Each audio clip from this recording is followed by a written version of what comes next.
चंद्रयान-3 के एल्गोरिदम ने आखिरी मौके पर दिखाया कमाल।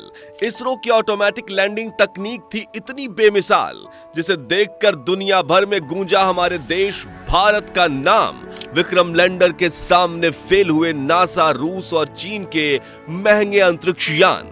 दोस्तों, 20 अगस्त के दिन रूस के लूना 25 के क्रैश के बाद पूरी दुनिया की नजर सिर्फ इसरो के चंद्रयान पर ही टिकी हुई थी और हर तरफ विक्रम लैंडर की लैंडिंग को लेकर कौतूहल का माहौल बना हुआ था। चारों तरफ इसरो और चंद्रयान-3 की ही बातें चल रही थी। इसी बीच इसरो ने इतनी बड़ी गुड न्यूज दे दी, जिसे सुनकर हर भारतीय की आंखों में खुशी के आंसू छलक आए हैं। पूरी दुनिया में भारत की इस अपार सफलता के गुणगान गाए जा रहे हैं। जी हां, 2014 में इसरो द्वारा देखा हुआ सपना आज पूरा हो चुका है और चंद्रयान-3 के विक्रम लैंडर ने चांद के दक्षिणी ध्रुव की सतह पर सफल लैंडिंग करके ऐसा कमाल कर दिखाया है जो अमेरिका, चीन और रसिया जैसे बड़े देश भी नहीं कर पाए हैं। तो कैसे थे इस मिशन के आखिरी 20 मिनट? कैसे चंद्रयान मिशन में विक्रम लैंडर ने चखा सफलता का स्वाद? जानने के लिए कुर्सी की पेटी बांध लीजिए। चलिए हमारे साथ विक्रम लैंडर की लैंडिंग के रोमांचक सफर पर। दोस्तों, 23 अगस्त के दिन पूरे भारत में टेंशन का माहौल छाया हुआ था और जैसे जैसे शाम करीब आ रही थी, हम सभी की धड़कनें तेज होती जा रही थी, क्योंकि इसी शाम चंद्रयान-3 की लैंडिंग होने वाली थी। इसरो के वैज्ञानिकों की कठिन परीक्षा होने वाली थी और यही शाम भारत की किस्मत लिखने वाली थी। इसलिए शाम के 5:20 पर जब इसरो ने चंद्रयान-3 की लैंडिंग का लाइव टेलीकास्ट शुरू किया, तो 140 करोड़ भारतीय अपने मोबाइल और टीवी स्क्रीन के सामने नजरें गड़ाए बैठ गए और प्रधानमंत्री नरेंद्र मोदी भी साउथ अफ्रीका से इसरो के साथ लाइव जुड़ गए थे और सभी उस पल का इंतजार कर रहे थे जब विक्रम लैंडर की लैंडिंग शुरू होने वाली थी।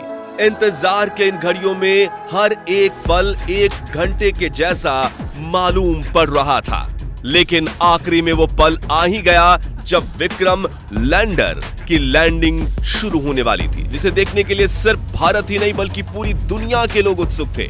और इस मिशन को लाइव देखने से भारत के दुश्मन देश यानी चीन और पाकिस्तान भी खुद को नहीं रोक पाए थे।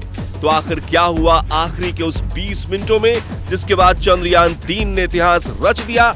जानने के लिए चलिए चलते हैं विक्रम के साथ मून लैंडिंग के इस रोमांचक सफर पर। तो शाम के करीब 5:44 पर चंद्रयान-3 अपनी कक्षा में लैंडिंग की तैयारी करते हुए 6048 किलोमीटर प्रति घंटे की रफ्तार से दहाड़ते हुए आगे बढ़ रहा था। तभी इसरो के मिशन ऑपरेशन कॉम्प्लेक्स में बैठे चीफ एस सोमनाथ ने आखिरी बटन दबाया और इसके ALS यानी ऑटोमेटिक लैंडिंग सीक्वेंसेस को एक्टिवेट कर दिया।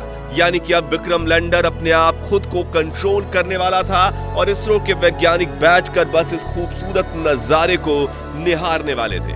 तो इस कमांड के बाद विक्रम लैंडर ने तुरंत अपना कमाल दिखाना शुरू किया और अपनी ऑर्बिट छोड़ते हुए चांद की तरफ बढ़ने के पहले चरण की ओर निकल पड़ा। Rough breaking phase. दोस्तों, लैंडिंग के इस पहले पड़ाव में विक्रम लैंडर ने 30 किलोमीटर की ऊंचाई से चांद की सतह की तरफ बढ़ना शुरू किया और धीरे धीरे गोल चक्कर लगाते हुए ये नीचे उतरने लगा। इस दौरान शुरुआत में इसकी रफ्तार 6000 किलोमीटर प्रति घंटा थी, लेकिन इसके अपने चारों डीबूस्टर इंजन को ऑन करके विपरीत दिशा में दबाव देने से धीरे धीरे रफ्तार कम होने लगी। करीब 11 मिनट 30 सेकंड्स के बाद इसने अपनी रफ्तार को 1300 किलोमीटर प्रति घंटा कर दिया था और ये सतह से सिर्फ और सिर्फ 7.4 किलोमीटर ऊंचाई तक पहुंच चुका था। इसके साथ रफ ब्रेकिंग फेज का अंत हुआ। Altitude hold phase.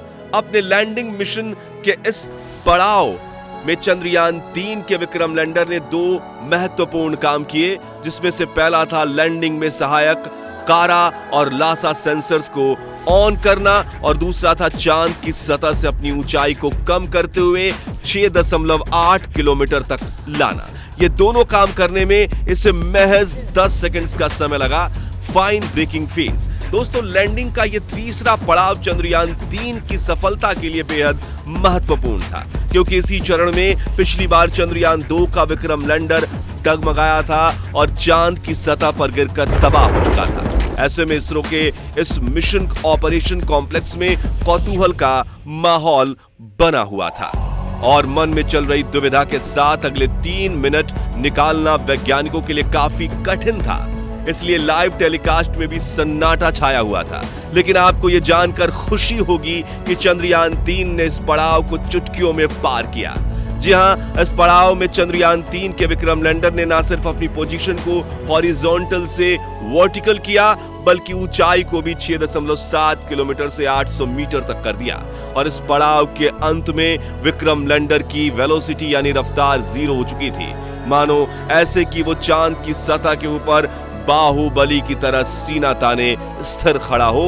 इस तरह 3 मिनट में फाइन ब्रेकिंग फेज पूरा हुआ और अगले 20 से 22 सेकंड्स इसी स्थिति में खड़े रहने के बाद इसने चांद की तरफ जाने के लिए अपना आखिरी पड़ाव में एंट्री ले ली।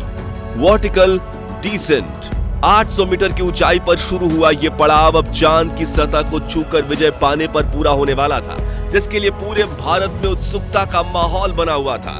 हर तरफ चंद्रयान 3 की सफलता के लिए प्रार्थना की जा रही थी। मिशन के इसी चरण में विक्रम लैंडर धीरे धीरे आगे बढ़ते हुए सतह से 150 मीटर की ऊंचाई पर पहुंचा और इसने अपने 4 में से 2 इंजन बंद कर दिए। इस दौरान इसकी रफ्तार फिर से 0 हो चुकी थी और ये फिर से 22 सेकंड्स के लिए चांद के पतले वातावरण में होवर करने लगा यानी तैरने लगा। इसी बीच इसके अंदर लगे 11 कैमराज और 9 सेंसर्स लैंडिंग के लिए सही स्पॉट ढूंढ रहे थे। और आपको यह जानकर हैरानी होगी कि चंद्रयान 3 के ऑटोमेटिक लैंडिंग सीक्वेंसेस एल्गोरिथम और इसके सभी उपकरण ने साथ मिलकर रियल टाइम डेटा स्टडी करके सिर्फ 20 सेकंड्स में निर्णय ले लिया। और अगले 20 सेकंड्स में जैसे ही हमने पलकें झपकाई तो विक्रम लैंडर चंद्रमा की सतह पर सीना ताने खड़ा था। इस ऐतिहासिक जीत से जिससे पूरा भारत तालियों की गड़गड़ाहट से गूंज उठा और हर तरफ उमंग और उल्लास का माहौल बनने लगा। लोग एक दूसरे को बधाइयां देने लगे। भारत के दुश्मन भी इसरो की इस अपार सफलता को देखकर जलकर राख हो गए। दोस्तों, चंद्रयान 3 की ये जीत भारत के लिए इतनी ऐतिहासिक इसलिए थी क्योंकि इस मिशन के साथ भारत ने वो कर दिखाया जो पूरी दुनिया का कोई देश नहीं कर पाया। जहां विक्रम लैंडर ने चांद के उस दक्षिणी ध्रुव पर लैंडिंग कर ली जहां जाने की हिम्मत नासा, रूस और चीन भी नहीं कर पाया। यानी इस कामयाबी के साथ भारत दुनिया का वो पहला देश बन चुका है जिसने चांद के दक्षिणी ध्रुव पर फतेह हासिल की है। इतना ही नहीं दोस्तों, आपको यह जानकर गर्व होगा कि जहां नासा के अपोलो 11 मून मिशन का बजट 3000 करोड़ रुपए था, रूस के हाल ही में फेल हुए लूना 25 का बजट 1600 करोड़ रुपए था। वहीं चीन के चांग ई मिशन का बजट भी 2000 करोड़ के पार था। इसरो ने वही काम सिर्फ 615 करोड़ में करके दिखाया है। इसलिए दुनिया भर की स्पेस एजेंसीज में इसरो के नाम की जय जयकार हो रही है। वहीं अमेरिका, रूस और यूरोप जैसी स्पेस एजेंसीज जो शुरुआती दिनों में इसरो की तरफ देखती तक नहीं थी, वो सभी स्पेस एजेंसीज आज इसरो के साथ स्पेस मिशन करने के लिए लाइन लगाकर खड़ी हैं। सोचिए, इससे बड़ी गर्व की बात आखिर क्या हो सकती है। साथियों, चंद्रयान 3 मिशन की सफलता को देखकर साउथ अफ्रीका में बैठे प्राइम मिनिस्टर नरेंद्र मोदी भी खुशी से गदगद हो गए थे और उन्होंने अपने भाषण में इसरो के वैज्ञानिकों की जमकर प्रशंसा भी की। साथ ही उन्होंने इसरो के वैज्ञानिकों को बधाई देते हुए कहा कि आज के दिन हर भारतीय अपने घर में उत्सव मना रहा है क्योंकि भारत अब चंद्रमा पर है। दोस्तों, अगर आपको चंद्रयान 3 का ये रोमांचक सफर पसंद आया और आपको भी इसरो पर गर्व है तो कमेंट में आप लिखिए आई लव इसरो, जरूर ये लिख डालिए। और अगर आप शुरुआत से चंद्रयान 3 मिशन को सपोर्ट करते हैं तो इस वीडियो को लाइक और शेयर जरूर कीजिए। साथ ही चंद्रयान 3 मिशन से जुड़े लेटेस्ट अपडेट्स के लिए हमारे चैनल को सब्सक्राइब करके पास वाली घंटी जरूर बजा दीजिए। धन्यवाद। जय हिंद, जय भारत।